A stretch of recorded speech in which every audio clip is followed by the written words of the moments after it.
একদিন একজন গরিব লোক রাস্তায় 10টি টাকা পেল। সে ভাবতে লাগলো, এই 10 টাকায় কি কেনা যাবে। সারাদিন এই 10টি টাকার চিন্তায় সে সময় নষ্ট করে ফেলল। পরে সেই 10 টাকা ফেলে দিল। সে বলল, হে আল্লাহ, এই 10 টাকার জন্য আমি আজ সকাল থেকে আপনাকে একবারও স্মরণ করিনি। সেই সব লোক আপনাকে কিভাবে স্মরণ করে যাদের লাখ টাকা আছে? আল্লাহ সুদ হারাম করে দিয়েছেন, আমরা ব্যাংক বানিয়েছি। আল্লাহ জীবনকে সীমিত করেছেন, আমরা ঘড়ি বানিয়েছি।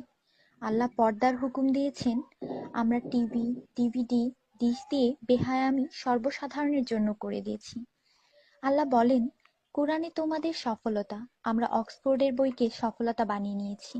আল্লাহ মিথ্যা বলা নিষেধ করেছেন, আর আমরা এপ্রিল ফুল পালন করা শুরু করে দিয়েছি। আল্লাহ বৃদ্ধ বয়সে মা বাবার সেবা করতে বলেছেন, আমরা বৃদ্ধাশ্রম বানিয়ে ফেলেছি। আজ মুসলমান এই জন্য দুশ্চিন্তায় যে যাকে খুশি করার তাকেই তো রাগিয়ে ফেলেছি। দয়া করে সবাইকে ফরওয়ার্ড করুন, কারণ নেকির দাওয়াত দেওয়ায় নেকিকারীর সমান সওয়াব পাওয়া যায়। একটু ভাবুন, আজান যখন হয় তখন টিভির ভলিউম কমানো হয়, কিন্তু নজর টিভিতেই থাকে।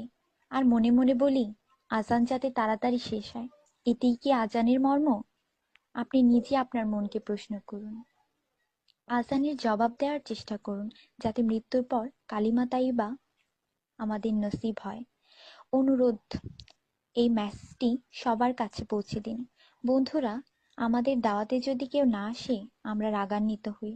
আল্লাহর পক্ষ থেকে আমাদের জন্য প্রতিদিন 5 বার দাওয়াত আসে, আর আমরা নামাজ পড়ি না। তাতে কি আল্লাহ আমাদের উপর রাগান্বিত হন না? এটি শুধু মেসেজ না, বাস্তবতা। দয়া করে নামাজ আদায় করুন এবং অন্যকেও উৎসাহিত করুন। যিনি এই মেসেজ পড়েন তাদের উপর আল্লাহ আরো রহমত দিন, এবং যিনি এই মেসেজ ফরওয়ার্ড করেন তার ভালো ইচ্ছা আল্লাহ পূরণ করুন এবং হিদায়াত করুন। নামাজের চিন্তা করুন, ব্যালেন্সের না। আজান শুনে উঠুন রিংটোনের মতো। কোরআন মনোযোগ দিয়ে পড়ুন এসএমএস পড়বার মতো। জীবন সবসময় থাকবে না নেটওয়ার্কের মতো। নামাজ ত্যাগ করা মানে আল্লাহকে রাগান্বিত করা। ফজর 6 মিনিট, জোহর 15 মিনিট, আসর 8 মিনিট, মাগরিব 10 মিনিট, এশা 18 মিনিট, মোট 57 মিনিট। 80% লোক এই মেসেজ ফরওয়ার্ড করে না। দয়া করে আপনি করুন। আল্লাহ সবার মঙ্গল করুন। আমিন।